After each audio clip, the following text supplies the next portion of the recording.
It is written, God is love, and love then must be God.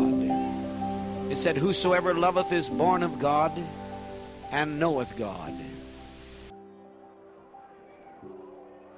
In the 1960s, America was on fire. The civil rights movement, Vietnam, political assassinations. People were desperate for hope, for unity, for someone who promised change. And into that chaos stepped Jim Jones.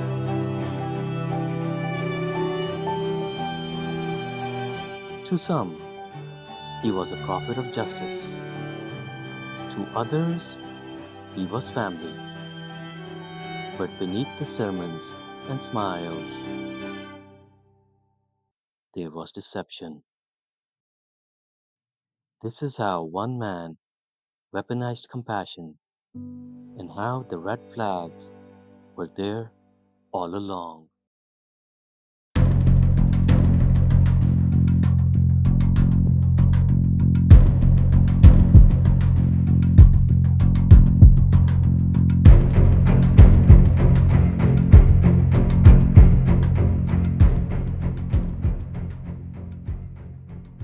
If you're into true crime breakdowns like this, subscribe now so you don't miss the rest of the series. Now, back to the video.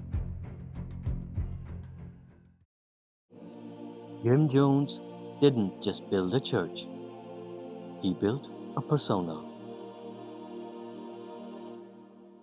And you know, for 30 years, I prayed to a sky god, and I got down on my knees, and I pleaded, and I cried for help, and I got nothing but disappointment and heartache. And now we have a Father who loves each one of us so much that we don't even have to ask. In Indianapolis, he opened the People's Temple and preached racial integration decades before it was popular. He welcomed black and white families to sit side by side, promising equality when segregation was still law.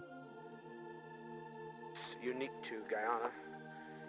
Cheddar cheese, filled with cheese. To the hungry, Evaporated milk he gave carnation, food. you can see there for yourself. To the poor, They built up an housing. inventory of several thousands and thousands of dollars.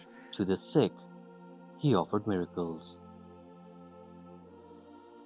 But many of those miracles were staged. Jones kept chicken parts in vials of blood, producing them in church as cancers that he claimed to heal. He planted loyal followers in the congregation to collapse, only to rise again at his touch. Each performance reinforced the illusion that Jim Jones was not just a preacher, but a prophet. Take that step. Bless your heart. Take that step. Take that step.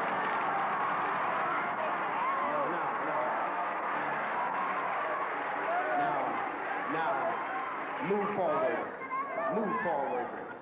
Move forward. I love you. Christ loves you. The people love you.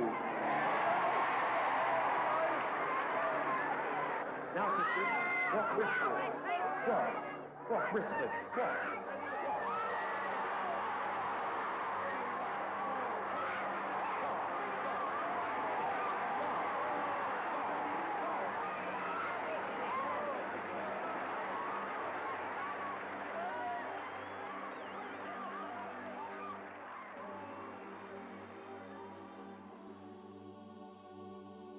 Jones was more than charismatic. He was strategic. He knew how to recruit the vulnerable, single mothers, the elderly, people of color, excluded by mainstream churches, all found a home in the People's Temple. In the name of the divine Son, in the name of the life-giving presence, speak in our hearts now. It didn't make no difference what color you were. There was everybody welcome there in that church, and he made it very plain from the platform. We had some people that disagreed with Jimmy that got up in the audience and said they disagreed with him. They did not like this integration part of this services. We did ask people to leave the church one night because of that.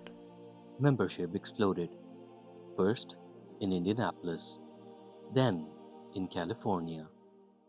By the 1970s, Jones had thousands of loyal followers. We share and we all eat as they did and was revealed in the church on the apostolic day. I'm talking about big apartment buildings, big homes, not just 70 little houses. I'm talking about a great senior citizen complex of 33 apartments, just to name one. Say, what does it mean to have all things common? It means you don't have to worry anymore. It means when all people are one family, as they were when the church was conceived and was in inception on the day of Pentecost, when you are together as one, you don't have to worry anymore. You don't have to worry. You don't have to worry. You don't have to worry no more. That sense of belonging came at a cost. Jones demanded total loyalty. He preached that family outside the temple was dangerous, untrustworthy, and he wrapped every demand in the language of love.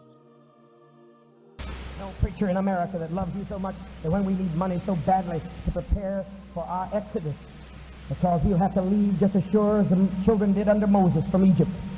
We'll have to find ourselves places hewn out in the mountains, and we need supplies. We need all kinds of supplies, even getting distilled water. We have to take care of every provision, sanitary equipment, all kinds of medical supplies. We need it, but there's not a preacher in the world that would have stopped short in his offering. He's too conscious of paying for his Cadillac. There's not a preacher in the world that would have stopped his offering and said, my folks, I love you. I want to tell you the truth. I want to give you the truth.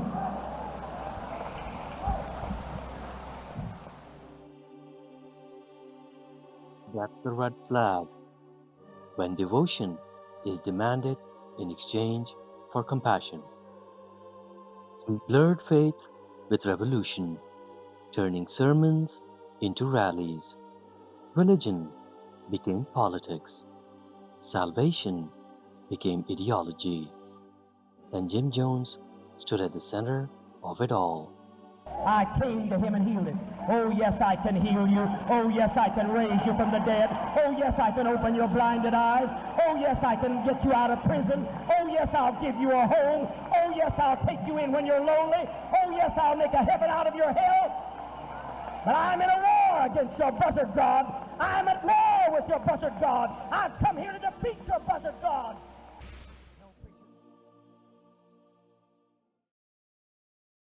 Even as Jones rose to power, cracks began to show.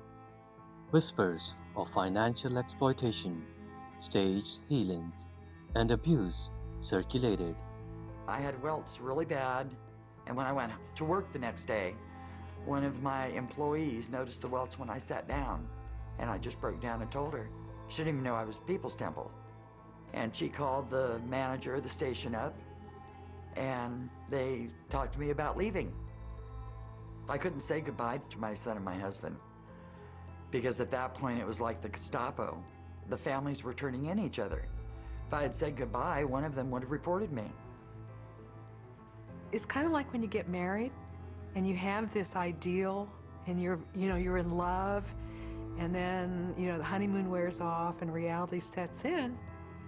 And most people, once the going gets rough, don't jump out immediately. Former members claimed Jones used sex as control, demanded loyalty oaths, and punished dissent.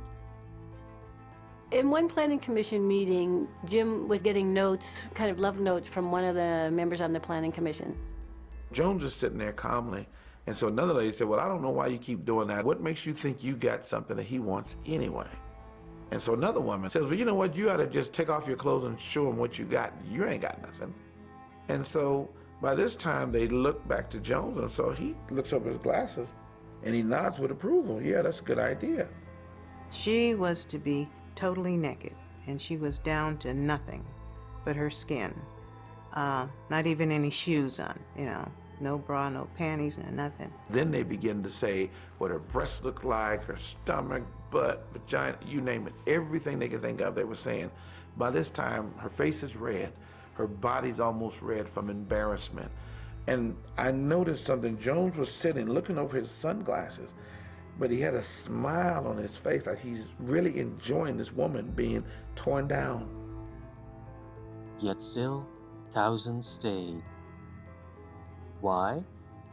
Because leaving meant losing not just a church, but a community, a family, a savior.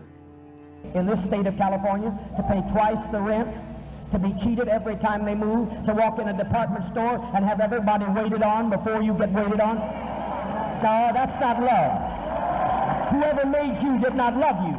I did not make you, but by damn, I will save you.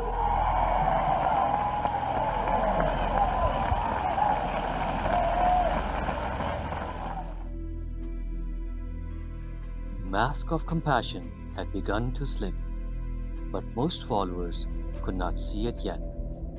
Jones had carefully woven dependence into devotion, and when critics came calling, he had a solution: escape to a paradise of his own making. When that transition comes, there shall be no need for gods or any other kind of ideology, rituals, tradition, and religion. The opiate of the people shall be removed from the consciousness of all mankind. There shall be no longer further need for anything religious when freedom comes. There will be no need for concerns about the tomorrows, because every day will be heaven. We will have built the heaven that man has suppositionally dreamed about. We will have the heaven that we have been taught by the white masters would one day be given to us, that we might be able to shine somebody's shoes in the throne room. But we shall have our freedom here and now. Jim Jones started as a preacher of hope, but hope was the bait. Vegetable, every kind of delicious food, chicken noodles, for instance, right there, sauces, honeys, syrups, jams, you name it, we have it. Behind every smile, every promise, every healing was a red flag. And when he took his followers into the jungle, those red flags became impossible to ignore. This was part 1 of our series on Jim Jones. Next week, Paradise in Chains, how Jones built Jonestown and turned a promised utopia into a prison. Subscribe to Red Flag Files so you don't miss the next chapter. I'll see you in the next one. Peace.